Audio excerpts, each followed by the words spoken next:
बहुत सारी वजह है दोस्तों जिसकी वजह से शिवा को देवों के देव महादेव कहा जाता है। वो एक पल में सब कुछ संभाले हुए भी हैं। उन्हें भोलेनाथ भी कहा जाता है और उन्हीं को डिस्ट्रॉय करने वाला भी माना जाता है, यानी वो एक पल में सब कुछ नाश कर सकते हैं। शिव जी की इतनी पर्सनैलिटी है जिनसे हम जितना सीखे उतना कम है। वो महायोगी भी हैं, वो तांडव भी करते हैं, वो घर परिवार भी संभाले हुए हैं और वही कैलाश में साधना में लीन भी रहते हैं। आज मैं आपको उनसे सीखने वाली सबसे बेहतरीन बातें बताने वाला हूँ जो हमारी लाइफ के लिए, हमारे भौतिक जीवन के लिए और साथ ही हमारी सोल के लिए, दोनों के लिए बहुत जरूरी है। कसम से हम अगर शिवा से 1% भी या आधा % भी कुछ सीख लें तो हमारी पूरी लाइफ अपने आप ही बदल सकती है। हमारे सोचने का नजरिया, हमारा दुनिया को देखने का ढंग, सब कुछ बदलना स्टार्ट हो जाता है। तो बस आप जुड़े रहो इस वीडियो में आखिरी तक। तो चलिए दोस्तों शुरू करते हैं। दोस्तों सबसे पहले भगवान शिव ने अमृत मंथन के वक्त अमृत के लिए सबको लड़ते देखा था, मगर उसी वक्त समुद्र में से जहर भी निकला था और उस जहर को पीना किसी के भी बस की बात नहीं थी। ठीक उसी वक्त भगवान शिव ने उस जहर को पीकर अपने गले में जगह दी थी और उसी की वजह से उनका गला बिल्कुल नीला हो गया था, जिसकी वजह से उन्हें नीलकंठ भी नाम दिया गया है। इसका सीधा सा मतलब है दोस्तों कि लाइफ में कई बार आपको नेगेटिविटी को एक्सेप्ट करना पड़ता है, पर इसका ये मतलब नहीं कि वो आपको मार डालेगी, बल्कि आप उसे अपने अंदर धारण करके अपने पास से उसको पॉजिटिव बनाओ। आपके अंदर इतनी क्षमता होनी चाहिए कि नेगेटिविटी भी आपका कुछ बिगाड़ ना पाए। ये नेगेटिविटी कुछ टाइम आपके पास रहेगी, पर क्योंकि आपका माइंडसेट पॉजिटिव है तो आप कोशिश करोगे कि आपकी वजह से किसी को कोई नुकसान ना पहुंचे और यही चीज आपको हमेशा पॉजिटिव रहने में मदद करेगी। इसके बाद दोस्तों भगवान शिवा एक ऐसे देवता है जिनकी पूजा देवता भी करते हैं और उनकी पूजा राक्षस भी।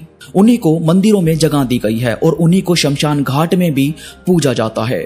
भगवान शिवा की पूजा पंडित भी करते हैं और भगवान शिवा को अघोरी तांत्रिक भी पूजते हैं। आपने कई बार सुना होगा कि भगवान की शादी में देवता भी शामिल हुए थे और उन्हीं की शादी में राक्षस और भूत प्रेत भी आए थे। यानी इस चीज से हम ये सीख सकते हैं कि वो कभी भी किसी चीज में, किसी जाति में, धर्म में, किसी ऊंच नीच में कोई फर्क नहीं रखते। उनके लिए हर शख्स एक बराबर है। यानी हमें भी किसी भी प्रकार का कोई आपस में मतभेद नहीं रखना चाहिए, क्योंकि जब भगवान ने कभी कुछ भेद नहीं किया तो यहाँ हम कौन होते हैं किसी भी चीज में भेदभाव रखने वाले। इसके बाद दोस्तों शिवा किसी भी तरह की बंदिश से परे है, यानी उन्हें किसी भी तरह का कोई लगाव या भौतिक चीज बांध नहीं सकती। जैसे हमें सांसारिक चीजों से लगाव है, हम हर किसी दूसरी चीजों से अपनी अटैचमेंट लगा लेते हैं और बाद में खुद ही बहुत ज्यादा उदास रहने लगते हैं। यहाँ शिव यही कहना चाहते हैं कि अपने जीवन में जो आप पाना चाहते हो वो सब कुछ पाओ, पर यह बात भी याद रखो कि ये सब कुछ एक भ्रम है जो हमें सिर्फ हमारे जीवन को बिताने के लिए दिया गया है। जो है वो चला जाएगा और जो चला गया है वो वापस जरूर आएगा। ये सब कुछ प्राकृतिक नियम है। शिवा अपने बदन पर चिता की राख को लगाते हैं जो ये दिखाता है कि वो बैरागी है, उन्हें संसार की किसी चीज से कोई लगाव नहीं। हम ऐसे योगी तो नहीं बन सकते, पर हम इन सब में एक बैलेंस बना सकते हैं कि अगर हम कुछ पाने का जतन कर रहे हैं तो उसे पाने के बाद हम घमंड को अपने अंदर जगह ना लेने दें। और घमंड से ही जुड़ा है हमारा अगला पॉइंट। दोस्तों शिवा को सबसे ऊंची पद्धति पर रखा गया है, उन्हें सब महादेव कहते हैं, पर इसके बाद भी वो बहुत ही ज्यादा डाउन टू अर्थ हैं। वो कभी भी किसी तरह के घमंड को अपने अंदर जगह नहीं देते। इसका सीधा सा उदाहरण दूं तो गंगा जी शिव जी की जटा से बहती है और हम सब गंगा में अपने पाप धोने के लिए जाते हैं। यानी जब गंगा शिव जी की जटा से निकलेगी तो जाहिर है शिव जी पूरी तरह से पाप से आजाद हैं।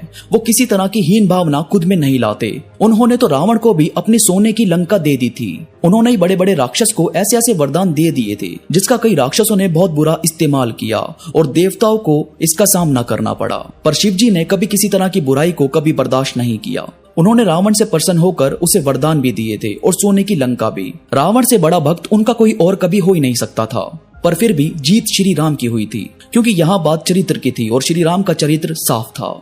इसलिए बात यह आती है कि आपका चरित्र कैसा है, आप करना क्या चाहते हो। आप हासिल तो कुछ भी करो, पर कभी अपने घमंड को अपने दिल दिमाग में जगह मत दो।